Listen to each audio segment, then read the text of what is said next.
एक माताजी थी, उनके पति पधार गए और वो सती हो गई। क्या हो गई? सती हो गई। उनके 2 पुत्र थे। छोटे पुत्र का नाम था पंडित इच्छाराम। क्या नाम था? पंडित इच्छाराम नाम था। वो भी विवाहित ही थे।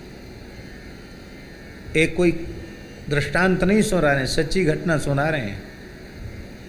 वो विवाहित थे। उन जमानों में नई अवस्था में विवाह हो जाया करते थे, छोटी अवस्था में विवाह हो जाते थे, बच्चे भी जल्दी हो जाते थे। 18-20 साल की आयु में बच्चे हो जाते थे। तो 20 बरस के रहे होंगे वो। कितने बरस के? उनके एक छोटी बच्ची थी, शायद 4-6 महीने की रही होगी बच्ची। और पिता उनके बहुत बड़े विद्वान थे। पिता दिवंगत हो गए और माता सती हो गई। बस इस घटना को देखते ही उन्हें वैराग्य हो गया। उन्होंने कहा ऐसा ही सबके साथ होना है, तो क्या इसी प्रकार से अपने जन्म को नष्ट करने के लिए मैं उत्पन्न हुआ हूं क्या?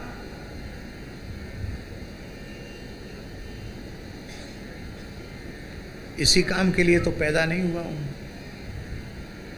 विप्र कुल में जन्म लिया है, शास्त्रों का अध्ययन किया है, और मौत कब आ जाएगी इसका कोई ठिकाना नहीं। तो वैराग्य उनको तीव्र हो गया, लेकिन किसी को बताया नहीं उन्होंने। तो आज भी लोगों में परंपरा है कि जब शरीर की संस्कार के बाद अस्थि चयन करके उनकी अस्थियों को तीर्थराज प्रयाग में संगम में विसर्जित करने के लिए गंगा जी में अस्थि डालने के लिए ले जाते हैं। बहुत से लोग हरिद्वार लाते हैं, बहुत से लोग सोरोंजी ले जाते हैं, बहुत से लोग तीर्थराज प्रयाग ले जाते हैं। प्रयाग बड़ी संख्या में लोग प्रयाग में अस्थि विसर्जन करते हैं। तो अपने भाई के साथ अस्थि विसर्जन के लिए गए और वहीं त्रिवेणी संगम में गोता लगा के गायब हो गए। बहुत खोजा गया लेकिन वे मिले ही नहीं।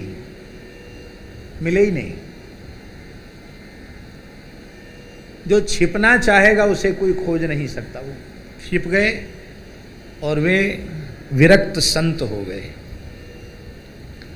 और महान सिद्ध पुरुष हुए। पंडित श्री इच्छाराम जी महाराज। जबकि उसके पहले कभी किसी तीर्थ में गए हों, कोई साधु संतों का संग किया हो, ऐसा कुछ नहीं था। केवल एक घटना, अपनी माँ को सती होते हुए देखा, अपने पिता की मृत्यु को देखा, इतने से ही वे सावधान हो गए।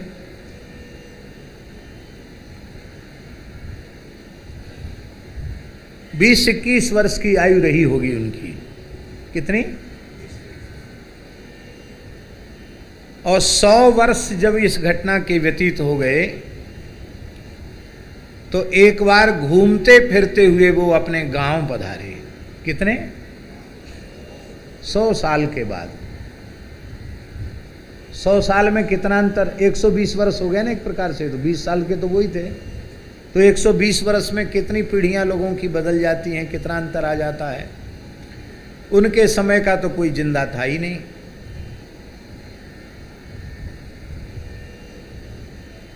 दो चार संत और थे उनके, और उस 120 वर्ष की आयु में उनका बुढ़ापा नहीं था। हाँ, चलते फिरते हुए आए थे। जटा थे, बड़े विशाल जटा थे उनके।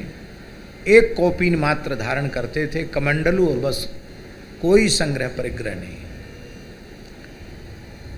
गांव के लोगों ने कहा महाराज क्या भिक्षा लेंगे? हम बोले केवल दूध की भिक्षा लेते हैं और कुछ ग्रहण नहीं करते हैं। एक रात्रि रहेंगे फिर चले जाएंगे। तो रात्रि में लोग बैठ गए। सर्दियों का समय था, उनके धूना के आसपास लोग बैठ गए। महात्मा हैं, कुछ अच्छी चर्चा करेंगे। तो बढ़िया बढ़िया चर्चाएं सत्संग की होती रही। अंत में उन्होंने पूछा कि पंडित कालूराम के परिवार में अभी कोई जीवित है क्या? उनके जो बड़े भाई थे, उन्होंने कहा महाराज उनकी तीसरी पीढ़ी चल रही है और तीसरी पीढ़ी में जो हैं वो भी बहुत रुग्ण हैं। आजकल की भाषा में जिसको कैंसर कहते हैं, बोले ऐसा कोई फोड़ा उनके पेट के भीतर हो गया है कि जो ठीक ही नहीं होता है, बाहर तक निकल आया है और वैद्यों ने जवाब दे दिया है उनके बालक अभी छोटे हैं, बहुत बड़े नहीं हैं, लगता है वो बचेंगे नहीं। बोले अच्छा, कुछ बोले नहीं। तो लोगों ने कहा कि ये तो पहली बार ही महात्मा यहाँ आए, इतनी पुरानी बात, ये घटना कम से कम 100 साल पुरानी होगी, ये क्या कैसे क्यों पूछ रहे हैं? तो बात वहाँ तक पहुँच गई।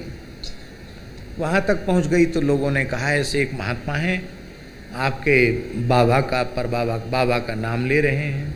अच्छा, फिर उन महात्मा को बड़े आग्रहपूर्वक बुलाया गया, बहुत पूछने का प्रयत्न किया गया कि आप कैसे जानते हैं? बोले कुछ नहीं, हम ऐसे नाम ले दिया। नहीं, आपको बताना पड़ेगा और कुछ न कुछ भिक्षा यहाँ से लेनी होगी। बोले पहले भिक्षा लेंगे, गाय का दूध लेंगे। गाय का दूध लिया और बोले ये घाव ठीक हो जाएगा, ये रोग ठीक हो जाएगा। पेट पर थोड़ा हाथ फिराया, वो ठीक हो गए, तत्काल ठीक हो गए, तत्काल उसी क्षण। जो भयंकर जलन थी, कैंसर कैसा मतलब कैसा रहा होगा जो बाहर तक आ गया था, वो ठीक हो गया। बोले अब तुमको जो जीवन दिया है, अब पूजा पत्री पंडिताई छोड़ दो, अब केवल राम राम करो और अपना जन्म सुधारो।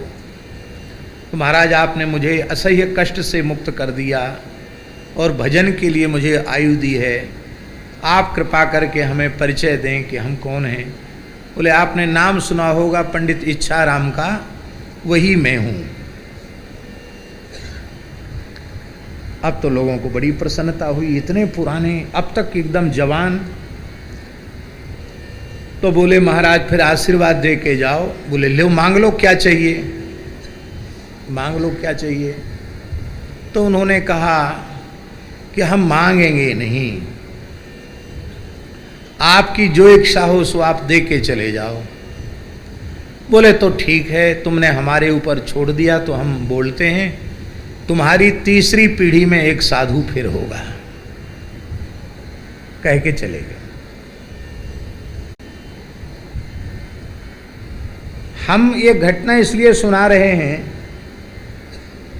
कि इतनी छोटी छोटी घटनाओं से लोग इतने प्रेरणा लेकर के इतनी उच्चावस्था को प्राप्त कर लेते हैं, और हम लोगों के सामने रोज ही घटनाएं घटती हैं। अपने निकट संबंधी एक के बाद एक मरते चले जाते हैं, लेकिन इसके बाद भी हमारा शरीर संसार से वैराग्य नहीं होता।